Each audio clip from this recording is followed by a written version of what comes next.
always ask if removing gel X damages your natural nails. Let me show you how to do it the safe way with electric nail file. And I'm super excited to give a test drive to my new limited edition electric nail file by Melodysusie. Let's open the box, and I have a feeling that there's not just electric nail file according to the size of the box. Here we have instruction manual and a warranty information, and this is an e-file. Oh, so cute, pink and black. This is the handpiece. It's also pink, and let's connect it and take a look on what else is included in the kit. Cord. Have plenty of sand bands, including pink ones.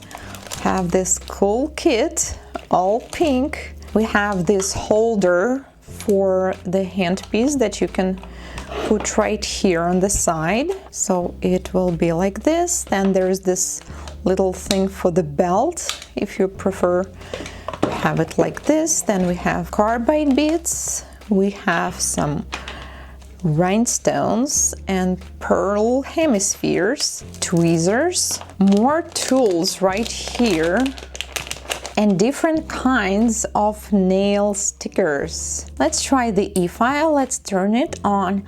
Ooh, I didn't realize that this is actually a screen. Wow, this is so convenient. Okay, so we can keep it on the table like this, and then you have a screen right here on the side so you can see what's going on here. All right, so we have the level of the battery. It's fully charged now. Then by rotating this part, you can see the speed. Like we have 1,000 rotations per minute, like this one is 18K RPM. F means forward mode, and this button can play or pause. So now it's play, so it's rotating. And then if you wish to stop it but keep the same speed afterwards, you just click pause. If you want to do a reverse mode, then you need to double click. Now it's reverse, and click play again. But you don't need to do it while you're working. So let's say I want to do forward right now without stopping. You just do 2 clicks, and this is how we turn to forward mode. I really like the design of this e-file. I think it's so smart because, I mean, first of all, this thing, like this rubber part, it keeps it on the table so it's not sliding as you're working. And I really like this control, while at the same time you can see the speed right here, so it will not keep you confused, and you can easily stop it and turn it on again. This is my beautiful client Kate, and her nails after 5 weeks look like this. So we had soft gel extensions, and I'm going to use this pretty drill bit with a heart-shaped rhinestone, the pink one, to try to remove it. And first I'm going to remove the top coat and the color on top. So normally if you want to do a full removal, you will obviously go with filing the free edge first. Well, that will make sense, so we will not do extra work. But we also really wanted to check out the condition of her nails under the color, if there's some lifting or anything, because I get so many comments regarding soft gel extensions, so this is the reason we did that. Wow, that was pretty fast. But normally I use green or blue abrasive mark carbide beads for product removal, for the simple reason that it's much faster. Well, in this case, there's not that much product to remove, so red one will work too, but for faster work I usually prefer more harsh abrasives. This e-file works pretty smooth, and it's not even that noisy, although it's kind of hard to tell when you're using dust collector together with that, so it gets noisy in general, but the dust collector is definitely much louder compared to the e-file. Anastasia, why do you even want to file off soft gel extensions when you can simply sock them off? Well, here's the answer. You definitely can. But first of all, most times you cannot really soak off the glossy top coat, so you need to file it off anyways. Some of the colors, if you use some gels for design, some of them are also not soak offable, so you also need to file them off. And another reason for me personally, this is just much faster and easier. I mean, it takes me a few minutes. Also, if you don't have any product lifting, because when you apply soft gel tips, we also have some gel underneath and probably some base coat. So if they're not lifting, there's really no need to file them all the way down each time, which means I'm going to leave a little bit of the product underneath, and that way I'm not going to touch the natural nail every time and not overfile them. However, with soak-off method, you cannot do that because you cannot tell acetone how deep you want them to penetrate.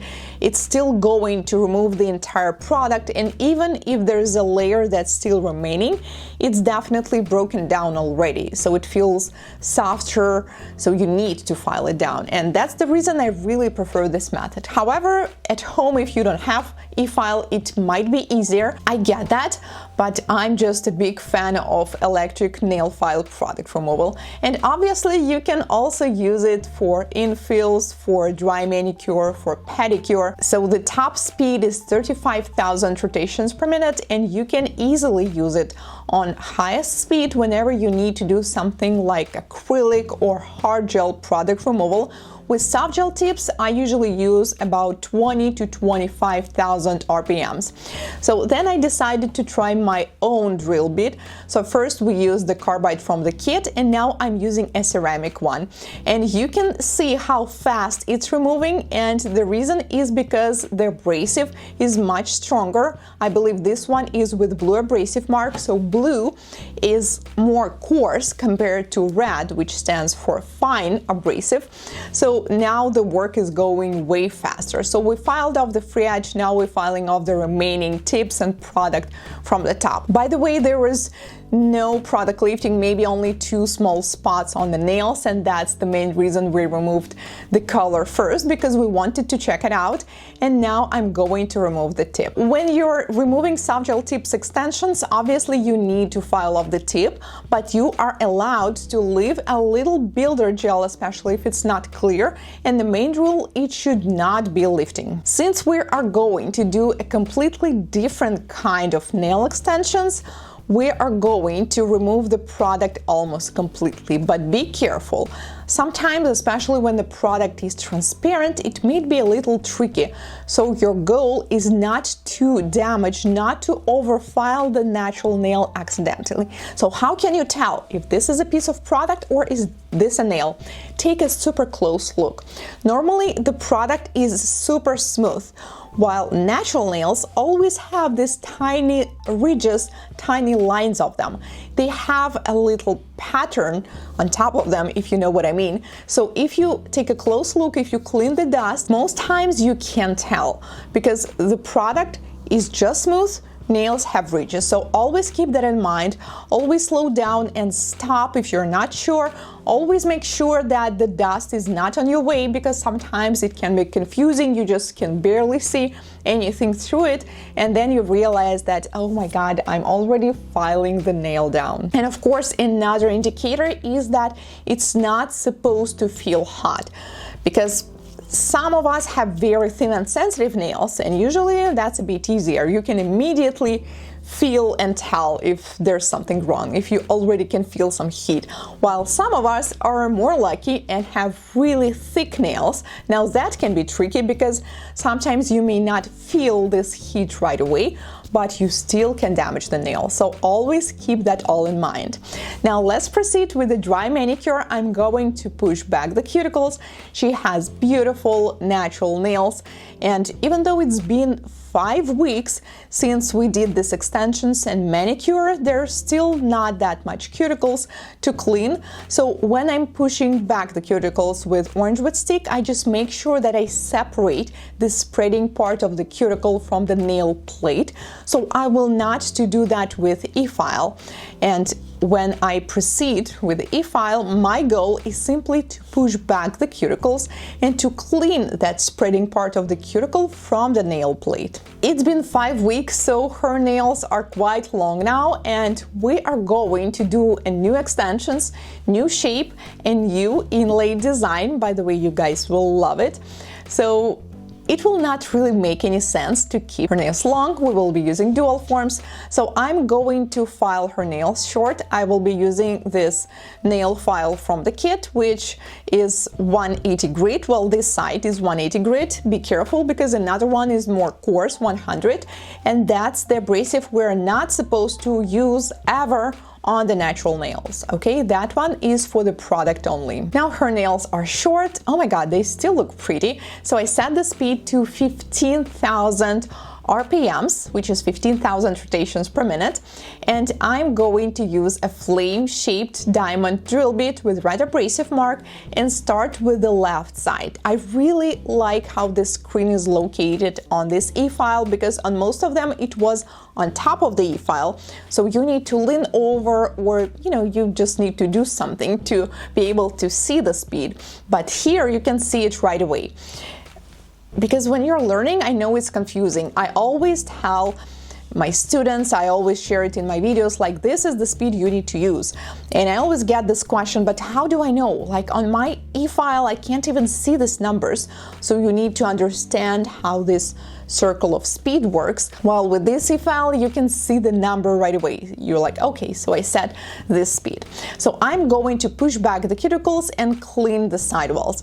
And I'm always doing that on all 10 nails first. I do not switch back and forth because that way it's going to take much longer. I just really prefer this, batch producing technique where I work on this side first and then we need to proceed to the opposite side. So I keep about the same speed, 16,000 rotations per minute, but I switch to reverse mode. And this e-file automatically stops its rotating for you for a little bit and then it's rotating in the opposite direction because I really remember those days with the old age e-files where it's super important to stop it first to make sure it's fully stopped and then you switch to reverse mode and then you proceed. While here just one button which is going to be automated and do everything for you. So now we do the exact same thing but on the opposite side. I push back the cuticles, I work on the right corner and also I'm going to push them back even more so it's going to be much easier to trim them. Did you guys notice this little brush I have on my glove? So I always use that to clean the dust. There's also another cute brush that was included in this kit, but normally I use the soft brushes for chrome powders, for glitter, because they feel just so soft and they're exactly right for doing that. While for cleaning the dust, I usually use a different kinds of brushes. My client Kate was totally in love with this kit because she loves everything pink and this e-file was pink, my gloves are pink today, and also there's this heart-shaped buffer included in the kit, so we use that to remove the surface shine. I believe it's 180 grit, which is exactly what we need, so make sure that you remove the surface shine. There's no need to do that super close to the cuticle anymore because we already did that with an e-file. We mostly need to do it in the center and along the sidewalls. Then I carefully trim the cuticles with manicure scissors, and no, it doesn't hurt. It's not supposed to because we're only working on the dead skin and we're definitely are not going any deeper. If your cuticles look red or hurt after that, there was some mistake. Finally, I'm using a buffing bit. The speed is about 13,000 rotations per minute, forward mode, and I'm buffing the cuticles and the sidewalls. So they will be fully smooth and her skin is going to look great after that. All right, now we have clean manicured nails and let's do some extensions. I will apply dehydrator first, non-acid primer and a thin layer of base coat, cure in LED for 30 seconds, and I'm going to show you a cool technique. So I'm going to use dual forms, but I'm not going to build the entire extensions with them. I'm only going to build the foundation of our design. So I will be using this milky color, and you probably noticed that the dual form that I'm using is not a regular dual form, it's called like half dual form, and I'm going to build only the half of the nail. Oh man, okay, that was not supposed to happen on the first nail. You see this white milky gel that's squeezed from the top. That was a mistake, so I'm going to do better on the next nails. So I apply them, then I turn the hand around and clean the excess gel if it's still there, and then we're going to fully cure it for 1 minute. So I didn't build the entire nail, I only built half of the nail, which means we already have a foundation now and we can easily do some art on the top. So then we need to remove the sticky layer. It's going to be on the top because we applied base coat, remember? And also it's going to be underneath because this is where the oxygen could connect with the gel, and this is where it all feels sticky. Now I'm going to use a thin file and I'm going to slightly shape the nails, but you need to be extra careful because they're super thin now. This is not the finished half of the nail yet. It's like twice thinner than it's supposed to be because we're adding more nail art on top. That's why they're very fragile. So I always ask my clients in advance if they need to use the bathroom, because it will be a terrible idea to do that with these nails on. And obviously I'm filing off this extra part of the gel that accidentally squeezed through my dual form. Once we have this beautiful nice shape and milky tips on our nails, let's do the design. So first I'm going to apply transparent gel, and I was looking for this crushed pink shell for a while, and finally it arrived. So I'm going to apply some pieces on the nail. It's up to you wherever you want to locate them. However, I would not recommend applying them too close to the cuticle or too close to the free edge, because these are the areas where the nail is going to be the thinnest. Inevitably, you're going to file them off. Also, the nail may look too bulky if you leave them in that area, so my recommendation for you is to concentrate most of your 3D accessories in the center of the nail. Then I will take a pink hard gel and add some in between. I'm not going to fully apply it because I really want this shell to be visible, and then I also add a little bit of milky gel because I want it to look like a slight marble pinky mix with a little bit of shine of the shell. So once you're happy with the colors, I also wanted to make sure that we cover the natural nail so it will not be visible as it grows longer. And this is how we have this beautiful abstract design. Just like with dry manicure, when I told you that first we need to do this left side on all 10 nails, this is the technique I always use with nail art, with product application, with everything. I showed you one nail from beginning to the end because I myself wanted to test out this design first. Also, I wanted to show it to you. But in real life, I always do everything in batches, which means first step is applying crushed shell. Okay, so I'm going to do this on all nails. If you're using medium to thick consistency gel, you can easily do that on 5 nails at once. If you're using thin or runny gel, then you may want to flash cure it first. So after applying crushed shell, I'm going to use a pink color and also do it on all nails. I'm just adding it in between. Later I realized that it's much easier if I use a small detailer brush because I only want to add a little bit of pink. I don't want too much of it on the nail. And finally we use some milky color in between. And of course we need to seal it with a clear gel because there are still some empty areas. There are some areas along the sidewalls that are super thin. There's not enough product near the cuticle yet. So I'm going to take this drop of transparent hard gel and seal the nail. And yes, it is going to be slightly thicker than it's supposed to be in some areas because of this crushed shell. So your goal is to try to still not overdo it. I mean, you will still have some excess product inevitably.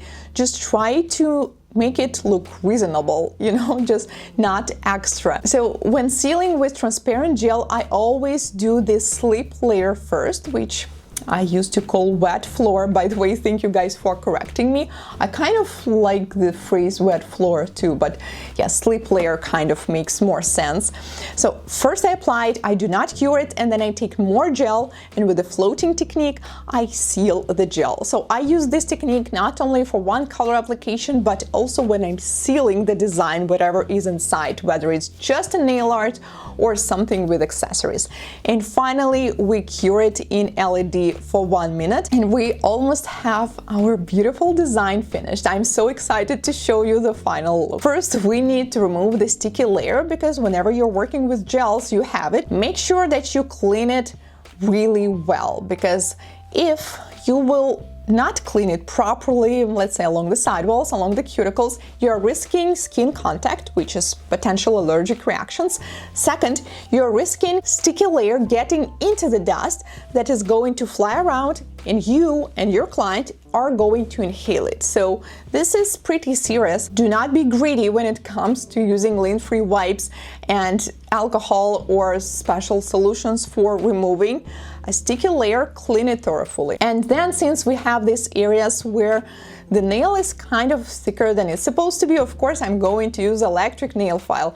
Why would I do it manually if we can do it much faster with this new e-file? So I will be using ceramic bead, and I'm going to file mostly only the areas where the nail is too thick. But if you accidentally apply too much gel, let's say near the cuticle or along the sidewalls, then obviously you can do it too. That's it. If you want, you can also do the hand file, but since we already did this perfect shaping before, that's pretty much it. So I'm going to seal it with a glossy top coat, and before we are going to look at our beautiful nails, let's add a little accent. So these pearl hemispheres were in the kit, and I was like, wow, this is exactly what is missing here. And they come in different sizes, so we are going to use bigger and smaller sizes of half white pearls. So one, I'm going to build it like a necklace, and another one is going to be like the opposite of necklace, I don't know, like a crown,